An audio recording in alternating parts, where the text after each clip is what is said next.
Imagina o seguinte, Gabimaru, um jovem ninja com tamanha resistência que beira a imortalidade, se encontra numa jornada para encontrar o Elixir da Vida. Caso consiga cumprir sua missão, o mesmo será perdoado pelos seus crimes e poderá voltar para sua amada esposa. Nessa jornada, Gabimaru e outros condenados terão que se enfrentar e se aliar para lidar com infinitos desafios que residem no local para onde vão, o paraíso. O anime de que estamos falando é Hell's Paradise. Ah, e não se esquece de comentar Hell's Paradise aí nos comentários. Selecionaremos algumas das pessoas que comentarem e agradeceremos a elas na aba Comunidade. Agora fiquem com o vídeo.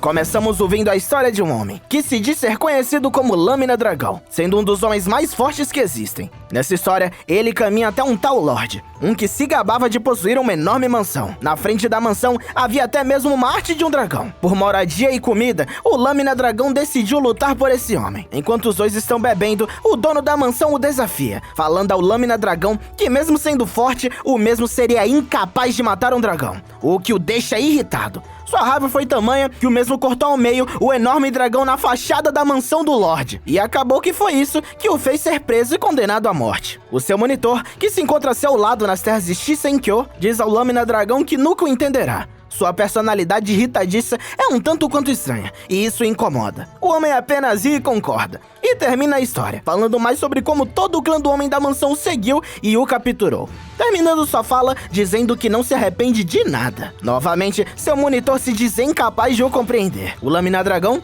então, é sincero. Ele fala que ele é que não é capaz de entender os Azaemons, citando o fato deles dissecarem corpos e ganharem dinheiro com as cabeças que decapitam dos criminosos condenados. O garoto então se demonstra irritado. Ele diz ao Lâmina Dragão que seu nome é Fushi Yamada Zemon e que a família dele não ganha apenas dinheiro decapitando pessoas. Ele explica que sua família também testa espadas e produzem remédios. Terminando sua fala, falando que ele e sua família são muito mais úteis para a sociedade do que o Lâmina Dragão. Ele também explica sobre como as dissecações são importantes para o avanço da medicina. De qualquer forma, os dois seguem juntos. O objetivo do Lâmina Dragão é o de enfrentar outros condenados na ilha para eliminar a concorrência logo de cara. Ao caminharem um pouco mais, eles chegam na situação que fez o Lâmina Dragão cortar umas de suas mãos e encarar um grande colosso que se aproximava. Em paralelo, Gabimaru e Sagiri estão sendo atacados. Inúmeras criaturas ao redor deles, essas que parecem ser bem fortes. Uma espécie de homem-peixe é o que mais se destaca. E esse é o foco de Gabimaru. Um chute é dado por Gabimaru, mas o mesmo é pego pela criatura e jogado contra o chão. Gabimaru então lembra de uma das regras ensinadas a ele. Essa regra dizia para ele não enfrentar inimigos desconhecidos. E enquanto ele pensa se ele deve seguir essa regra e fugir, o mesmo é novamente atacado, agora chegando a sangrar com o golpe que leva. Observando bem a situação, Gabimaru pode dizer que esse lugar é perigoso. Para piorar a situação, há inúmeros seres colossais que se aproximam. Esses que os cercam. Gabimaru está nervoso, mas ele deve se concentrar para fazer algo. Por isso, ele agacha, prepara seu ninjutsu de fogo e parte para o ataque. Primeiramente destroçando um colosso, depois outro e depois cortando o braço de um terceiro. Enquanto isso, Sagiri se vê perplexa com toda a situação. Ela sabia que o trabalho era difícil, porém, ao passar de apenas algumas horas, o local no qual ela acabou indo se tornou um verdadeiro inferno. Ela então é atacada e se vê prestes a morrer. Gabimaru percebe a situação perigosa, mas uma parte dele insiste em focar somente nos seus inimigos, deixando Sagiri de lado. Embora, ao lembrar da frase da sua esposa para aceitar suas emoções, o mesmo corra e inconscientemente salve Sagiri, que agradece Gabimaru, mas sem demora, ele é atacado novamente. Porém, dessa vez o ataque é interrompido, e Gabimaru e Sagiri são salvos por um outro grupo, esse com 2 Azaemons e uma outra criminosa. O nome da criminosa é Yuzuriha, e ela fala bastante, elogiando o trabalho de Gabimaru e se apresentando como uma ninja também. Ela quer que todos ali trabalhem juntos. Logo após, Gabimaru está prestes a questionar a ajuda que teve, mas ao lembrar de sua esposa, ele decide agradecer a eles primeiro, pois por ela, antes foi dito que sempre é preciso agradecer quando alguém te ajuda. Gabimaru então começa a ser sincero, e diz a Yuzuriha que eles são rivais e de que ela não precisava o salvar. Yuzuriha então começa a tentar seduzir Gabimaru, pedindo ajuda a ele e dizendo que está assustada, embora Gabimaru não caia nessas e ainda ensine uma lição a ela, torcendo o braço dela. Ela então, após se erguer, diz que já imaginava que não funcionaria, mas de que era melhor tentar algo improvável do que não fazer nada. Ela então segue, dizendo que sua proposta é genuína e de que ela quer que todos ali se tornem um grupo para se ajudarem, já que em mais quantidade, os mesmos estariam mais seguros. Enquanto essa conversa ocorre, Sagiri se vê confusa. ela pergunta a Yuzuriha o porquê de haver 2 Asaemons monitorando ela, ao invés de somente um. Yuzuriha então começa a explicar sobre um dos Asaemons que estavam com ela, esse que tem o nome de Genji. Ele mesmo decide explicar a situação, falando que o homem que ele era encarregado de monitorar foi enganado e morto por Yuzuriha. Genji então, imaginando que Yuzuriha era alguém difícil demais de lidar, decidiu que apenas um monitor a vigiando não seria o suficiente. Essa é a história que ele conta. Embora Gabimaru e Sagiri cheguem à mesma conclusão, para eles, Genji foi apenas seduzido. Sagiri, em seu pensamento, dando ênfase no fato de mulheres sempre terem sido o ponto fraco de Genji. Após isso, o monitor oficial de Yuzuriha começa a se apresentar. Seu nome é Senta, e o mesmo iria explicar mais coisas, mas Yuzuriha o interrompe, falando sobre os perigos da ilha e sobre como devem encontrar o Elixir depressa. Ela até diz que precisa da ajuda deles, inclusive para bolar um plano, pois sem nenhum, os mesmos não chegariam longe. Após Sagiri ser sincera e falar que se Gabimaru estiver de acordo, a parceria ocorrerá, Yuzuriha abraça Gabimaru, falando que ele é incrível, mas o mesmo novamente a pune torcendo seu braço até doer bastante. Enquanto ele faz isso, ele diz que ele ainda não concordou em trabalhar com ela, deixando claro que é incapaz de confiar na mesma, embora ela apenas sorria e diga que os dois não são mais crianças. Em um golpe rápido e bem executado, ela puxa Gabimaru pra perto de si, sendo sincera com ele. Ela diz a ele que, inevitavelmente, eles podem trair um ao outro em qualquer momento, e que o trato deles é apenas algo temporário, já que apenas um deles poderá ser perdoado ao trazer o Elixir. Ela, então, volta a agir de forma meiga, fingindo precisar de ajuda. Mas, obviamente, Gabimaru não quer nem saber disso. Ele quer saber o que ganhará nessa parceria. E então, Yuzuriha aponta a ele o fato dela possuir muito conhecimento sobre a ilha, esse que pode ser compartilhado com Gabimaru e Sagiri. Ela começa falando sobre os venenos das borboletas com rosto humano, o que deixa Gabimaru em dúvida de como ela conseguiu tais informações. Yuzuriha então fala sobre Makia, o homem que ela seduziu e matou. Com ele, ela fez vários testes, estes envolvendo várias criaturas. No final das contas, ela apenas se fingiu de morta e matou o mesmo. Completando as informações, Senta começa a falar sobre os itens encontrados com os monstros. Vários dos itens possuem relação com as tradições religiosas, e especialmente com o budismo e o taoísmo, e que para ele é bem estranho, já que as duas religiões são bem diferentes. Ele também fala das estátuas bizarras, essas que seguem o padrão de ter relações com as religiões antes citadas. Segundo ele, não há como esse lugar ser o paraíso, e Sagiri concorda com isso, falando que de acordo com a sua lâmina, as criaturas que estão nesse local, mesmo parecendo serem seres divinos, possuem a anatomia e musculatura de criaturas vivas. Yuzuriha, dando ênfase de que há muita coisa que não sabem, reafirma a Sagiri e Gabimaru de que as informações que ela possui serão extremamente úteis. Mesmo assim, Gabimaru está confuso. Ele pergunta a Yuzuriha o porquê dela estar tão desesperada para viver, dando todas essas informações a Gabimaru. É então que ela começa a falar sobre seu passado, falando sobre sua irmã mais nova, essa que tinha uma doença incurável. Yuzuriha então se tornou uma ninja para ganhar dinheiro e pagar o tratamento de sua irmã. Embora, durante a história, a mesma começa a se enrolar toda, fazendo Gabimaru chegar à conclusão de que é tudo papo furado. Percebendo que sua mentira foi descoberta, Yuzuriha é apenas sincera, perguntando a Gabimaru se ele realmente acredita nessa idiotice que pra alguém querer viver é preciso ter uma grande motivação ou coisa do tipo. Ela apenas é alguém que não quer morrer jovem. Antes da conversa se encerrar, Gabimaru faz uma última pergunta. Essa está relacionada com o que Yuzuriha fez de fato com Makia. A mesma se nega a responder,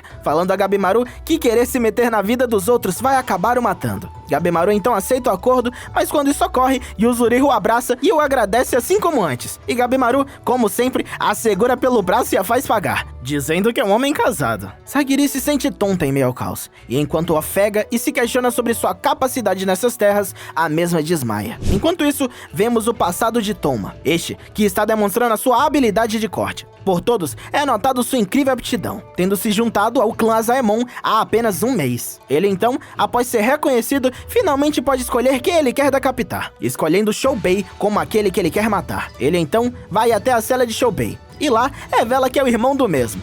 Ele havia se infiltrado no clã apenas para salvar seu irmão, mas sabendo da proposta para ir para Shinsenkyu pegar o Elixir e poder conseguir um perdão oficial para seu irmão, Toma decide ir por esse caminho, sendo o monitor de Choubei. No presente, os mesmos estão cercados por colossos, esses que não assustam Choubei, que parte para o ataque. Toma se orgulha de seu irmão, pois ele sempre se adapta a tudo o que ocorre. Ele então se lembra de quando o Lorde, a quem o pai dele servia, cometeu uma atrocidade no castelo do Edo e acabou desmanchando todo o clã deles. Lembra também da morte da mãe deles, e também de quando o pai deles foi executado por tentar vingar o Lorde. Até mesmo quando eles foram atacados por bandidos, Choubei dava um jeito de assumir o controle da situação, se adaptando mais e mais. Num dia onde Toma e Choubei foram encurralados, Toma ficou encarregado de fugir e depois resgatar o seu irmão após ser preso. Na cena que se segue, Toma se vê ser atacado por um dos monstros. Isso enquanto vê Choubei correr para longe. Toma pensa que seu irmão o abandonou, mas isso não o afeta, até porque isso também faz parte da adaptação. Toma então ataca seu inimigo com uma espada, mas Choubei retorna, o ajudando no ataque. No final das contas, nem passou pela cabeça de Choubei o abandonar. O problema é que, logo após, um objeto acerta Choubei bem no rosto. Seguindo a luta, os seres enormes começam a falar sobre pecados, e sobre como a vida é algo sagrado e coisa do tipo. Toma e Choubei estão assustados, mas eles não recuarão. Choubei, se lembrando de executores falando sobre pecados, se irrita. E enquanto fala sobre como ele não dá a mínima para pecados e de que ele fará o que bem entender e será seu próprio Deus, ele destroça todos seus inimigos. Toma, então, se lembra novamente do passado. Seu irmão, então, apenas o puxa pela gola e diz a ele para não demonstrar fraqueza, pois assim ele acabará morto. Terminando sua fala, Toma fala que está confuso. Mas para Choubei, isso não é um problema, porque tudo o que ele precisa fazer é acreditar no irmão mais velho dele, pois ele o guiará para o caminho correto. Após tal lembrança, Choubei fala sobre seu plano de matar todos ali, criminosos e monstros. Embora Toma, mesmo que animado, o alerte de que as coisas serão complexas. Enquanto isso, vemos Sagiri em um pesadelo, no qual ela se lembra do maldito olhar que seu pai sempre a deu. De qualquer forma, ela acorda logo em seguida, sendo recebida por Genji, que a diz para descansar, pois ela havia desmaiado por envenenamento. Ela apenas se levanta e vai ver Gabimaru, que está preparando comida, enquanto Senta está costurando. Agora que Sagiri está acordada, a ideia é que todos se juntem e passem informações um para os outros. Gabimaru fala sobre os alimentos que coletou na ilha, e fala que não achou nada parecido com o elixir desenhado no pergaminho que a todos foi entregue. Ao ser questionado se já sabia sobre o elixir da vida antes da missão, o mesmo se lembra do líder de seu clã, mas ele decide mentir, dizendo que só ouviu falar disso quando ele foi resignado para a missão. Juntamente, ele também fala sobre ter encontrado flores que pareciam ser samurais que morreram na ilha. Senta acrescenta nas informações, falando sobre as estátuas encontradas e questionando quem poderia as ter construído. Há muito a se pensar, e inúmeras dúvidas cercam todos ali. Sagiri até cita o fato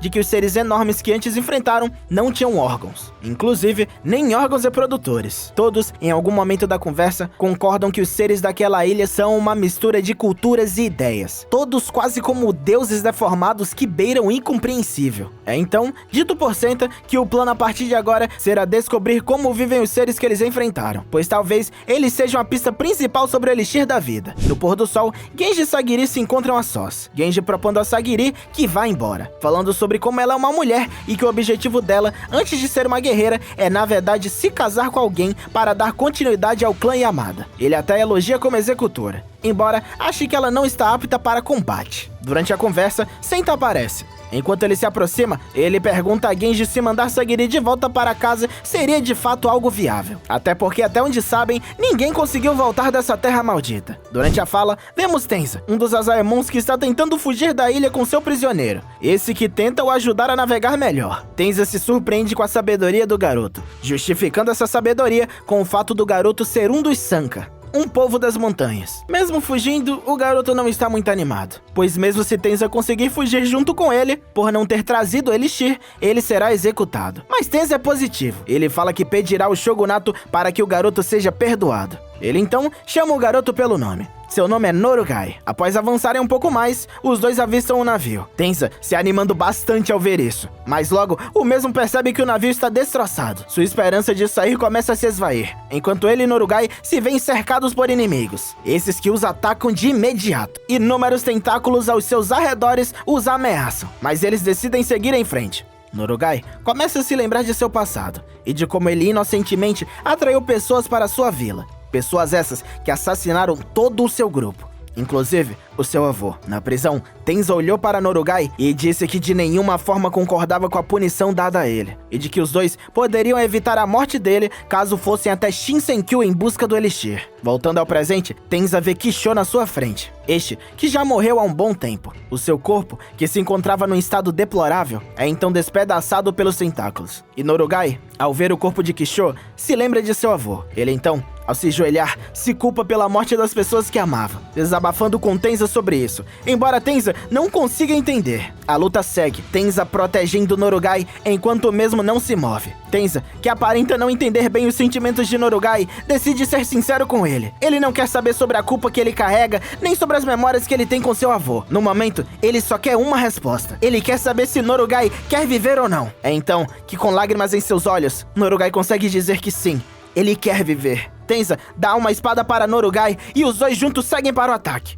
A situação foi difícil, mas após isso, os dois conseguem finalmente voltar para a praia, onde os dois se ajudam a continuar de pé. Tenza agradece Norugai, mas os mesmos ainda estão nervosos, já que, pelo que tudo indica, dificilmente haverá uma corrente marítima que poderá os levar para fora da ilha. Enquanto Tenza começa a se lavar, Norugai tira suas roupas, revelando que ele, na verdade, era ela. Tenza se sente envergonhado com a cena, o que para Norugai acaba sendo algo fora do comum. Enquanto Tenza se nega a ver Norugai pelada, a mesma sorri e diz que o cavalheirismo dele é invejável e de que um dia ela se casará com ele. Voltando a Sagiri, a conversa entre ela e Genji se encerra, restando somente ela e Senta, que diz que gostaria da presença dela na ilha, pois ela parece ser a única que sabe lidar com Gabimaru. Ele até mesmo diz que Gabimaru parece ter mudado bastante nesse meio tempo, e que Sagiri parece ser a responsável por isso. Na noite que se segue, Gabimaru se encontra de vigia. Sagiri então se une a ele. No meio de uma conversa, Gabimaru decide se soltar e perguntar a Sagiri se ela está bem. Ele, de fato, se preocupou com ela quando ela desmaiou, e optou por esperar que ela melhorasse para seguir em frente. Ele segue falando que deve um favor a ela, e que foi graças a ela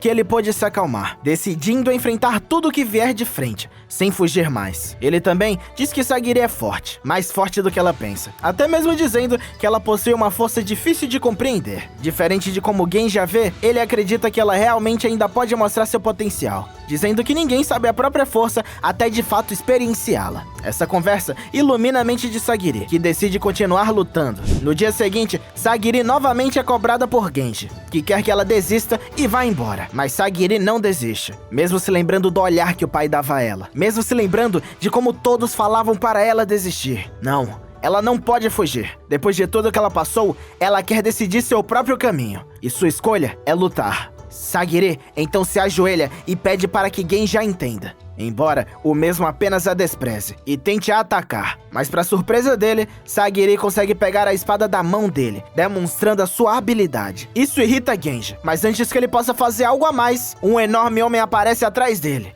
esse que o ataca de imediato. E é aqui que esse vídeo acaba. Se você gostou do vídeo, deixa o like. E claro, não se esquece de clicar no vídeo aí na tela. Obrigado por assistir e até a próxima.